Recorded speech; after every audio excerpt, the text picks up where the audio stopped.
নারায়ে তাকবীর স্লোগান দিলে সমবেত জনগণ প্রতিউত্তর দেয় আল্লাহু আকবার। এ নিয়ে বিএনপির স্থায়ী কমিটির সদস্য আমির খসরু মাহমুদ চৌধুরী বিরক্ত হয়ে বলেছেন, এটি হুম্মামের ব্যক্তিগত স্লোগান, বিএনপির নয়। বিএনপি ধর্মীয় রাজনীতি করে না। নারায়ে তাকবীর আল্লাহু আকবার স্লোগান দিয়ে বিতর্কের মুখে পড়েছে। বিএনপি নেতারা বলছেন, স্লোগানের বিষয়টি হুম্মামের ব্যক্তিগত, এর সঙ্গে বিএনপির রাজনীতির কোনো সম্পর্ক নেই। নারায়ে তাকবীর আল্লাহু আকবার বলে প্রথম আক্রমণটা শুরু করেছি। আল্লাহকে সামনে রেখে আমরা জয় বাংলা ধ্বনি দিয়ে সে পাকিস্তানি নারায়ে তাকবীর আল্লাহু আকবার যারা আমার স্লোগান দিয়ে মা বোনদের ইজ্জত নিয়েছে, আমাদের হত্যা করেছে, তাদের উপর আমরা গুলি বর্ষণ চালিয়েছি। বাংলাদেশে থাকতে হলে লিল্লাহে তাকবীর আল্লাহু আকবারের স্লোগান চলবে, ঠিক না ব্যাঠি?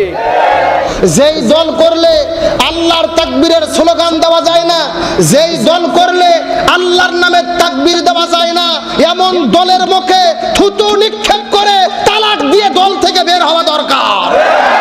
তাকবীর আওয়ামী লীগের নয়, তাকবীর বিএনপির নয়, তাকবীর জামাত ইসলামের নয়, তাকবীর চরমুনের নয়, তাকবীর হলো বাংলাদেশের 18 কোটি মুসলমানদের স্লোগান।